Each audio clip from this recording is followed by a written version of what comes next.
पितृगुरु स्वरूप एवं मेरे परम स्नेही आदरणीय पूर्व मंत्री सहकारिता विभाग एवं कृषि विभाग एवं हमारे संगठन के राजनीतिक सलाहकार माननीय गौरी शंकर बिचन के चरण बंदों में नमन करता हूं।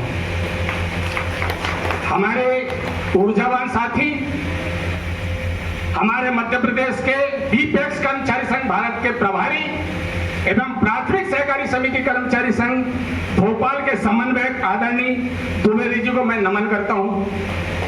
हमारे राजस्थान के प्रभारी एवं बीपीएक्स कर्मचारी संघ भारत व प्राथमिक सहकारी समिति कर्मचारी संघ के वरिष्ठ प्रदेश अध्यक्ष रामचंद्र शर्मा जी को मैं सादर नमन करता हूं।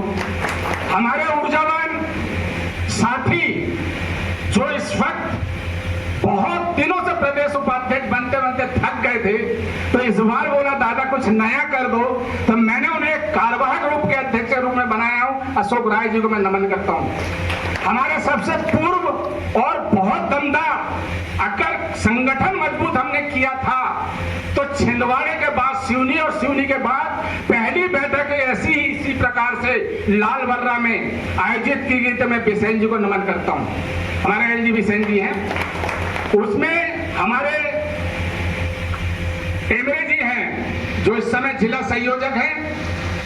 जब मेरी वार्तालाप चल रही थी तो उन्होंने कहा मिश्रा जी कुछ ऐसा करके जाना कि सारी उम्र मध्य प्रदेश से लेके बालाघाट की धरा में मेरा नाम रोशन हो सके। मैंने उन्हें जिला संयोजक बनाकर और आज समस्त कर्मचारियों के मध्य वो बैठते हैं, सारे काम करते हैं और आपके हित के लिए 24 घंटे का मन करता हूं। उसी में हमारे प्रदेश के महासचिव सलाम अंसारी जी जो पूर्व में मध्य प्रदेश सहकारिता समिति कर्मचारी महासंघ के जो मैंने बनाया हुआ था, आज मैंने उसे क्यों छोड़ा ये मैं बाद में बताऊंगा, किंतु वो प्रदेश कोषाध्यक्ष रहते हुए उनको लोगों ने नकारा, हमने उन्हें पुनः महासचिव बना के स्वीकार किया। मैं उन्हें नमन करता हूं। उसी में हमारे नए योद्धा के रूप में आए प्रेम नारायण कहार जो प्रदेश प्रतिनिधि बने हैं, उसी में हमारे संजय बल्की जी जिन्होंने मध्य प्रदेश छिंदवाड़ा पांडुरना के साथ पूरे भारत में नंबर 1 पे 99.2 पे आकर कंप्यूटराइजेशन करके प्रथम स्थान पाया। मैं उनको बहुत बहुत बधाई देता हूं, शुभकामनाएं देता हूं। मंच पे और सभी हमारे पदाधिकारी बैठे हैं, सभी को मैं लूंगा तो लंबा समय हो जाएगा। चूंकि आपको एक बात बताना चाह रहा हूं कि जब 2019 से मैंने मध्य प्रदेश सहकारिता समिति कर्मचारी संघ छोड़ा और बीपीएक्स कर्मचारी संघ भारत का निर्माण किया और भारत का निर्माण करते समय मुझे 4 महाहस्तियों का साथ मिला। नरेंद्र सिंह तोमर, हमारे प्रकाश जावड़ेकर जी, केसी मिश्रा जी जो माननीय मंत्री जी के साथ में शायद वो सांसद रहे होंगे बिहार के, वो सहकारिता सलाहकार के रूप में थे।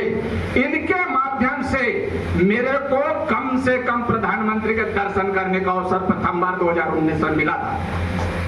उसके बाद मैं लगातार प्रयासरत रहा, हमारी वार्ता चलते रही और 2022 मैंने सहकारिता के क्षेत्र में इतना बड़ा आयाम लाया कि बहुतायत संस्था थी सहकारिता के क्षेत्र में, उन्हें एकीकरण करके बहुउद्देशीय प्राथमिक कृषि साख सहकारी समिति संघ का निर्माण कराते हुए हमने भारत में अपने नाम का झंडा गाड़ा। हम इसमें घमंड नहीं करते क्योंकि हमारे पिता तुल्य जो हैं, जिस वक्त मैं एक नया प्रदेश अध्यक्ष था, मुझे भोपाल में कोई नहीं जानता था और शायद माननीय मंत्री जी भी नहीं जानते थे। इनके संग में घूमने जाता था, चाय पीता था, नाश्ता करता था, वहां से चुपचाप चले जाता था। जिस दिन 2010 सेवा नियम लागू हुआ था, जब माननीय मंत्री जी को पता लगा था कि ये प्रदेश अध्यक्ष है, ये जो गुण मेरे को इन्होंने के माध्यम से सीखने को मिला और शांति का पाठ जो मेरे को मिला है, मैं आंदोलन की ओर बहुत कम ध्यान देता हूं और आंदोलन का अगर ध्यान देता हूं तो पहले मैं उन हस्तियों को देखता हूं जो मेरी तरफ निगाह टकटका के कहते कि ये कब आंदोलन समाप्त करे। उनमें से सबसे प्रथम स्थान पर माननीय मंत्री जी का आता है। अब रही भाई मध्य प्रदेश की, चूंकि मेरी रीढ़ की हड्डी का ऑपरेशन हुआ था तो अन्य संगठन के लोगों ने तो ये सोच रहे थे कि अब तो ये बिस्तर में गए, अब ये व्यक्ति उठ के खड़ा नहीं होगा। जिसका पिता ही मजबूत स्तंभ हो, उसका बेटा कभी हार सकता है क्या? वो मेरे पिता तुल्य है माननीय बिसेन जी। आज भी कोई भी बात अगर मेरे को होती है, सबसे पहले फोन करता हूं और सबसे पहले अगर मेरा 1 घंटे फोन उठाते हैं। हमारा कहने का मतलब ये है कि अगर संस्था कर्मचारी का उद्धार करना है तो माननीय बिसेन जी के माध्यम से ही होगा। बाकी मैंने और भी जगह देख लिया, कोई रास्ता समझ में नहीं आता मुझे। अभी आपको एक बात बताना चाह रहा था कि जनवरी में मैंने सेवा नियम उठा के देखा, आंदोलन किस आधार पर ले जाया जाए, इस आंदोलन को कैसे बढ़ाया जाए। प्राथमिक कृषि सहकारी समिति के पदाधिकारी है, शायद 690 पदाधिकारी पहली बार बनाए हम लोगों ने। हम अगर भोपाल में जाएं, कहीं जाए काम करें, तो कम से कम हमारी प्राथमिक रूप से एक सब्जेक्ट तो बने। तो मैंने उसमें देखा था कि 2010 और 2013 सेवा नियम संशोधन जब हुआ था तो समस्त कर्मचारी को पदोन्नति का था। मैंने 7 जनवरी को वो ज्ञापन राज्य शासन को पहुंचाया। उसके बाद मैंने प्रयास किया कि मैं कुछ कर सकूं, तो राज्य शासन से मेरे पास निर्देश आए कि राज्य शासन ही कर्मचारी को पदोन्नत नहीं कर सकती, हम आपको कैसे करते। मैं आपको याद दिलाऊं, 7 मार्च 2025 सुबह 9:30 बजे मैं माननीय मंत्री जी के पास आया, उन्हें अपनी भावनाओं से अवगत कराया और इनकी एक नोट शीट जाने के बाद 19 जून 2025 को सरकार ने सारे कर्मचारी को पदोन्नत करने की घोषणा और अपना पत्र जारी कर दिया। मैं खुश इस बात से हूं, मुझे बिना लड़ाई अगर कुछ मिल जाए तो वही महान है। न ऐसे तो लड़ने वाले बहुत बैठे भोपाल में, हम रात दिन देखते हैं, हमें उनसे कोई लेना देना नहीं। हमारा मूल उद्देश्य है हमारे कर्मचारी का आर्थिक विकास हो। अब आर्थिक विकास के रूप में आए, जबकि 2018 में कृषि मंत्री रहते हुए आयुक्त महोदय के इनके द्वारा एक संदेश गया था कि संस्था के, चूंकि ये पूर्व में सहकारिता जगत से बहुत जुड़े थे, अब मैं बहुत डीप में नहीं जाना चाहता क्योंकि हमारे बहुत हृदय के करीब है। इनसे मैंने चर्चा की, सर 70% राशि सोसाइटी के खर्चे में से कर्मचारी को वेतन के लिए दिया जाता, 30% राशि सोसाइटी के अंदर दीगर खर्च के लिए। आयुक्त महोदय को फोन किए थे तो शायद राय साहब, हम सलाम अंसारी, हम लोग सब थे, वो हमने आदेश कराया, उसका पालन अभी तक जिलों में नहीं हो पाया। उसका मूल कारण आर्थिक व्यवस्था को सुधारना था, पर वो सुधार नहीं पाए। 2023-24 में संयुक्त मोर्चे के रूप में जब बात आई तो प्रबंध के अनुदान के रूप में आई। प्रबंध की अनुदान राशि आप तक पहुंची, आपको मिली नहीं मिली, ये एक विषय अलग है, परंतु जो 1-1 रुपए राज्य सरकार ने आपके खातों में, आपकी समितियों के खाते में दिए, ये अब आपका दायित्व है, आपके ब्लॉक अध्यक्ष, जिला अध्यक्षों का दायित्व है कि डट के मुकाबला करें और उस राशि को एक कर्मचारी के घर घर तक पहुंचाए। हमारा मूल उद्देश्य साफ है।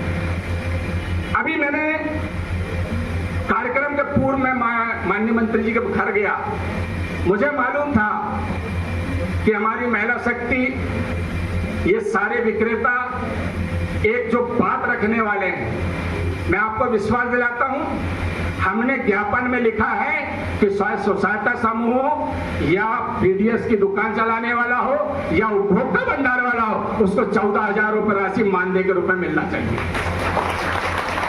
अगर उसको कमीशन के रूप में दिया जाता है 130 से 160 रुपए प्रति क्विंटल उसको कमीशन दिया चाहिए। माननीय मंत्री जी के हाथ में एक ज्ञापन पूर्व में गया था, आज नोट शीट और बनाने जा रहे हैं। दूसरा, कलेक्टर दर वाली मामला आई है।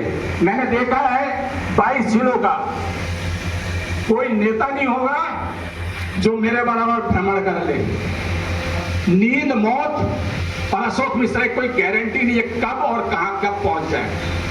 22 जिलों का भ्रमण किया, पूरा आंकलन किया, जन सुनवाई से लेकर जिला कलेक्टर को ज्ञापन दिया और ज्ञापन के माध्यम से बात पता चली कि विक्रेता को 7.5 से ऊपर दिया नहीं जा सकता। जबकि 2016 में माननीय मंत्री जी के हस्ताक्षर से कलेक्टर दर रेट लागू हुआ, 2019 से पुनः वही आया, तो वो किस विक्रेता के लिए है, यह आज तक राज्य सरकार तय नहीं कर पाई। पीडीएस की दुकान का जो कमीशन आ रहा है 10,500 का, 3,000 सोसाइटी की संचालन की 7,500 विकृत। आज इतनी भिन्नता पाई गई है कि इसको सहन करने योग्य नहीं है, पर माननीय मंत्री जी ने विश्वास दिलाया है। आज वो ज्ञापन उनके पास है और वो ज्ञापन के माध्यम से आयुक्त को, मंत्री जी को, हमारे सभी विभागों को पत्र जारी कर रहे हैं। मैं इस पत्र के माध्यम से आपको अवगत कराना चाहता हूं, शांतिपूर्वक लड़ोगे तो हारे हक मिलेंगे, अगर उपद्रव करोगे तो लठ ही लठ मिलेंगे। ये मैंने प्रमाणित कर बता रहा हूं। मैंने उपद्रव भी किया हूं, लठ भी खाए हूं और बहुत कुछ ऐसा मेरे संग हुआ है, पर मैं कभी हारा नहीं। हार किसको कहते हैं मैंने स्वीकार ही नहीं। मैं जो कि बस कर्म करते जाना है, कर्म का फल जो मिलेगा वो आप सबके मत होगा, आप सबके बीच और आपके जीवन को सुधारने वाला होगा। हम हमारे वरिष्ठ प्रदेश अध्यक्ष, हमारे प्रदेश प्रभारी, प्रदेश कार्यवाहक अध्यक्ष जी से मैं निवेदन करता हूं, माननीय मंत्री जी को वो दोनों काफी आप ज्ञापन के रूप में समर्पित करें। राय साहब, इसमें वो सारी बिंदु रख दी गई है जिसमें आपके आने वाला भविष्य सुनिश्चित होना तय है।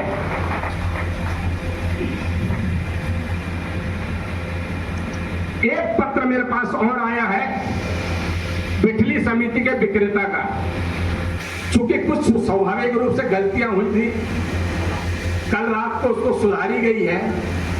मैं माननीय मंत्री जी से निवेदन करूंगा कि एक बार डीआर और एक बार महाप्रबंधक से उस बंदे की नौकरी जारी से बचाने का उचित प्रयास करें। इसी के साथ ज्यादा समय तो नहीं लूंगा, हालांकि सब युवा वर्ग है, बोलने में बहुत नंबर 1 है। और मैं सबसे ज्यादा अगर मध्य प्रदेश में छिंदवाड़ा, कटरी, जबलपुर के बाद अगर सबसे ऊर्जावान व्यक्ति पाया हूं तो बालाघाट जिले के अंदर पाया हूं। यहाँ पे 32 वर्ग के 32 कर्मचारी का संगठन है, अन्य जिलों में 11-15 लोग, 32। यानी आप कल्पना करो, ब्लॉक से नहीं, जिले से नहीं, संभाग से नहीं, प्रदेश तक जाएंगे। और बहुत अच्छी बात है कि आपका ऊर्जावान मनोज नकपुरे जी हैं, जो कि महासचिव रूप में काम किए थे, फिर बाद में अच्छे वर्ग देखते उनको प्रदेश प्रतिनिधि बनाया। आज मेरे संग भोपाल जाते, काम करते हैं, भाव के साथ हम पूरा कंधे से कंधा मिला के चलते। बस विश्वास रखना, शांति बनाए रखना, आपके सारे काम अशोक मिश्रा माननीय मंत्री जी करा के देने वाले हैं। जय हिंद, जय भारत।